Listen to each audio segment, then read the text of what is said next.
everyone, and Fraxon here, and today we're gonna go on with our second episode on how to draft in Arena. Well, really, more than how to draft, it's just giving a bit of insight on how personally I would draft, and then we're always, let's say, I'm always happy to hear different ideas, and also maybe people that would pick differently. That's always more than welcome, and therefore I look forward to having quote-unquote discussions with you. So let's start. Pay the 150 gold fee, and let's see our three classes. Valera, Malfurion, Garrosh, and I'm feeling inspired by Malfurion today, so we will be taking Druid.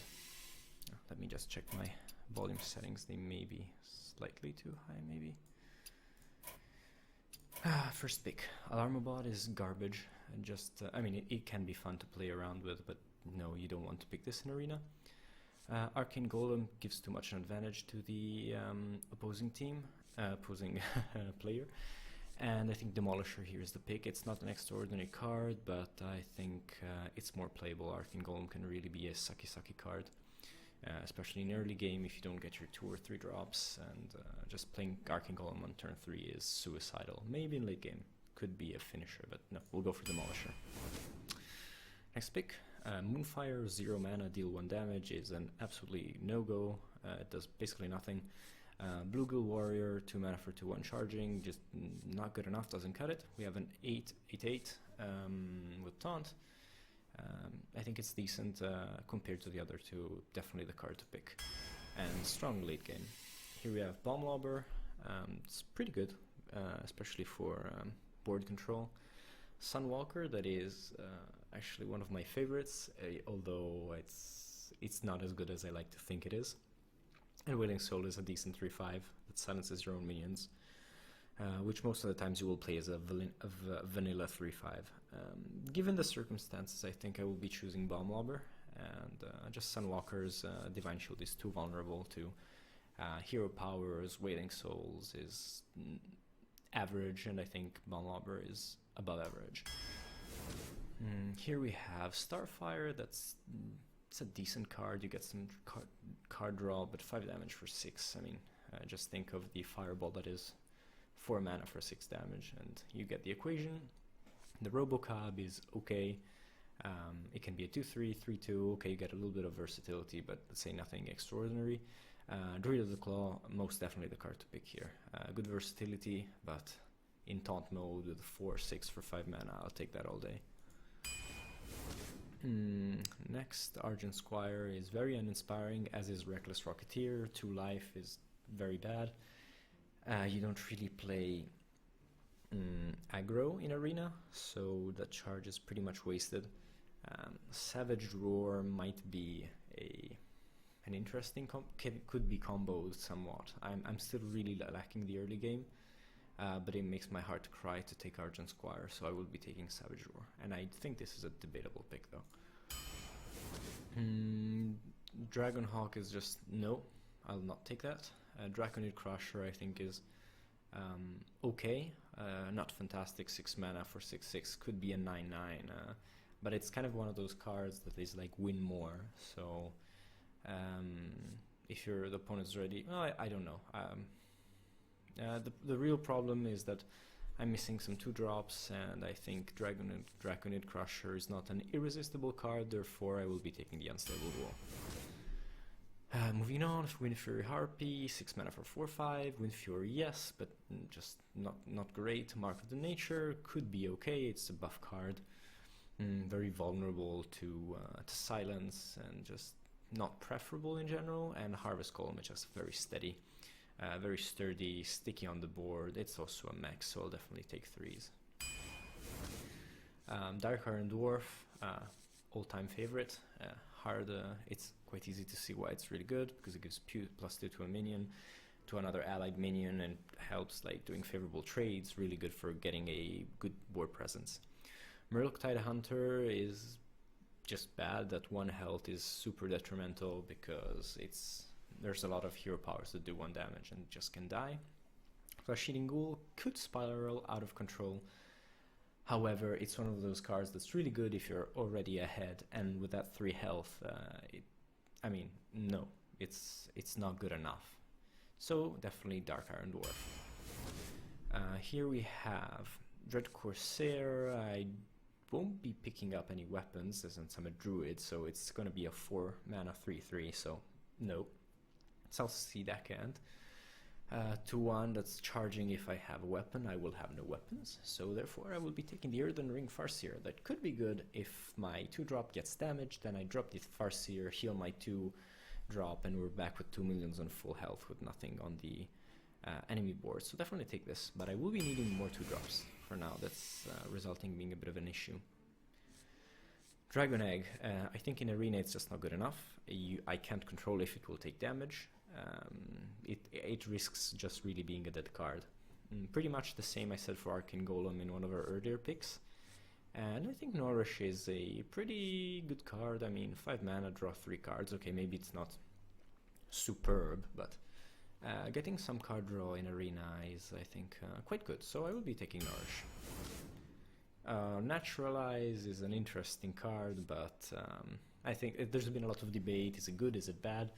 It's been played in Constructed in mill decks, but I think in Arena it's bad. Giving the opponent 2 cards is... No, it's just really bad. Mark of Nature, I'm very unsatisfied by this card, plus my 3-drops are already looking pretty good. That leaves me just with Anti-Killbot, and I have already... this makes my 4th 5-drop, so I'll have to take it. Tauren Warrior, just bad, 3 mana 2/3. It doesn't do enough. 3 mana 2/2. Okay, does 1 damage, but still not good enough. Easy pick, Ship's Cannon, finally get my second 2-drop. Again, Naturalize, not gonna pick it. Flying Machine, Jesus, probably one of the worst cards there is, unless you're not playing it in a Hobgoblin deck. And even there, it's not assured that it will work out. And I will be taking Cult Master. Although for Cult Master to be super effective, I will definitely need it to be... to have quite a few creatures in the early game. Oh, and hello, here we have Force of Nature, and already I'm thinking, aha, I pick Savage Roar, already have the combo. So just out of fun, I will be taking Force of Nature, and it also happens to be the best pick because Big Game Hunter could be okay, but Dark Whispers is... nah. I've never actually played Dark Whispers before, but I don't value it as a super good card, so I'll be taking Force of Nature. So we have a combo deck. Interesting. Mana Wraith, 2 mana 2/2, all minions cost 1 more. I think not. I think this is already looking to be a rather slow deck. I think the last thing we need is having something that slows it even more. Angry Chicken, arguably the most card that's been most tried to be comboed with, but no, it just doesn't work. Gnomish Experimenter, I'm not fond at all of this card. I will be having quite a few spells. I have a couple of spells, but I'm not sure if I should pick Mana Wraith or Gnomish Experimenter, because I already have quite a few 3-drops and I have so little 2-drops. I think I will be it's quite a tough choice here. No, I'll take the Gnomish Experimenter. I'm too afraid of slowing down my game with the Mana Wraith. Here we go. 4 mana 1/7, that's an absolute no. 4 mana 5/4, that's very plain, but it could be okay. And I think I will be a bit greedy and choose the Volcanic Drake. That can be good, but can be equally not so good because it's 4 health. It depends for how much you pay for it. No, actually, all things considered, I'll take the more plain Tall Strider. Micro Machine, Direwolf Alpha, Dancing Swords, you give 1 card to the opponent, you really don't want to be doing that. Micro Machine could be nice. Direwolf Alpha is okay, but uninspiring. I will take Micro Machine also because of the possible future mech synergy in my next picks.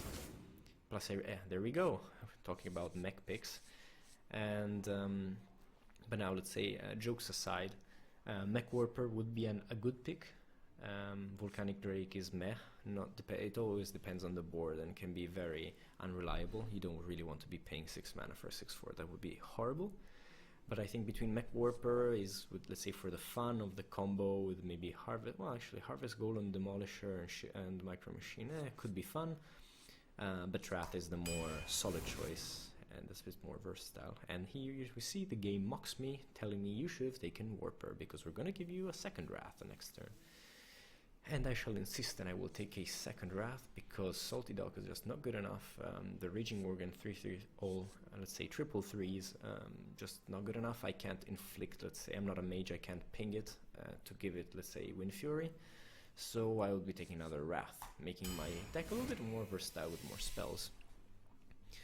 Recycle, it's a 6 mana removal, and you're not even killing it, so I'm yet to, let's say, appreciate the full benefits of this card. Deathlord can be extremely good or extremely bad in Arena. It might work better in Constructed if the meta is particularly aggro-oriented, but I think in Arena you need to be feeling very lucky to be taking Deathlord, so I will take a more conservative Pyromancer pick. And that leaves me with 1, 2, 3, 4 2-drops with another 2 in support. That could be okay. Healing Touch I don't like, just basically does nothing on the board, and Arena is mostly about board control. Swamp Ooze could be okay, but once again I'm going to go with the versatility of the Druid and taking Power of the Wild. Another Wrath, wow, I wonder if taking a third Wrath is being a bit too greedy or not. I mean, it gives me the possibility of, let's say, having some card advantage. Flesh Eating Ghoul, we already said before, it's not particularly good. Ship's Cannon is a very average 2/3, nothing special. And I don't know, I have 1, 2, 3, 3, 4, 5, 6, 7 early game cards. This would be, yeah, I'll take the Wrath, I'll be greedy. And here we see Nerubar Weblore, just really bad. I don't like it at all.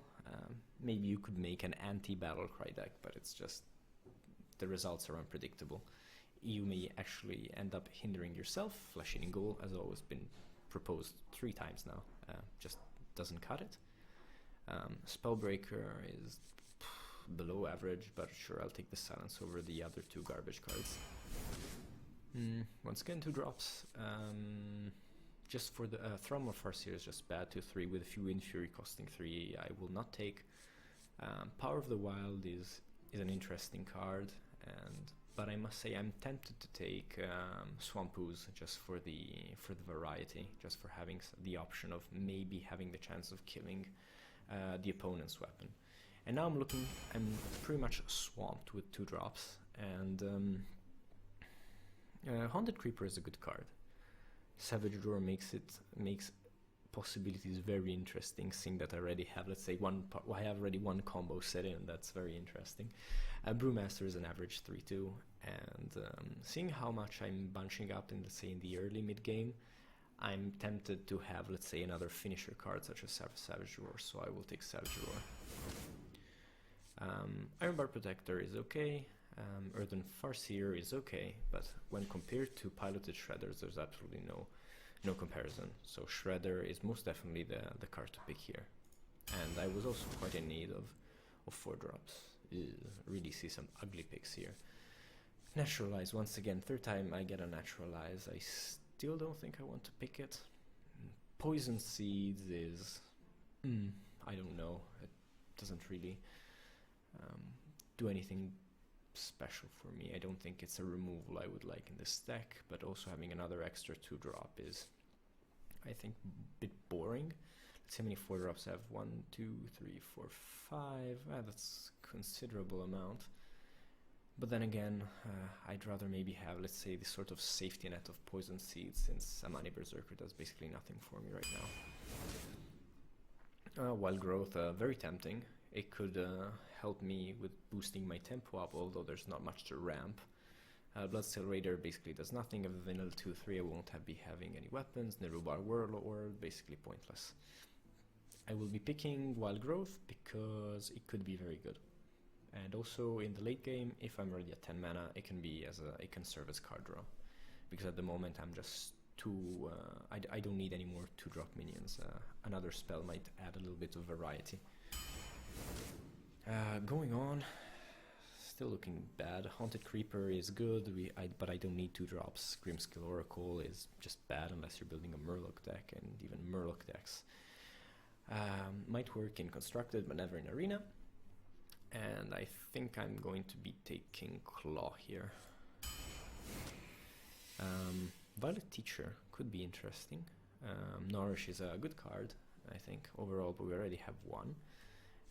Swordsmith is a below average card. I will not be taking it because it's the 1/3. It basically doesn't kill anything off. And we have 1, 2, 3, 4, 5, 6, 7, 8. Oh goodness, 9, 10 spells. So yes, I think taking Violet Teacher could be a bit of a safe bet. I don't think I need an extra card draw. I have 1 Nourish and already I have 3 Wraths. So Violet Teacher it is. And that pretty much sums it up for this deck. So it's quite interesting. We have one set of the combo, Savage Roar, Force of Nature, another Savage Roar. I think the cards are not so special, but I think there's a good chance of gaining, let's say, board advantage in the early game, up to maybe the mid game, then up to, let's say, turn 4 or 5, I think it's looking good. Afterwards, it's going to be, let's say, a matter of closing the game, because you see my late game is basically non-existent. Nourish is not a creature. Healbot doesn't do anything on the board. The 1, 2, 3, I have basically 4 cards that do something on the board in late game. So I think the strategy for the deck will be try to push for damage when possible, because I have 2 finishers and use spells to remove, and hopefully get lucky maybe with Violet Teacher and the spells, and just spamming those acolytes coming up from the Violet Teacher. And so this is it for today's How to Draft, and if you disagree on any pick I made, if you think I could have done better, then please do let me know in the underlying comments. And till next time.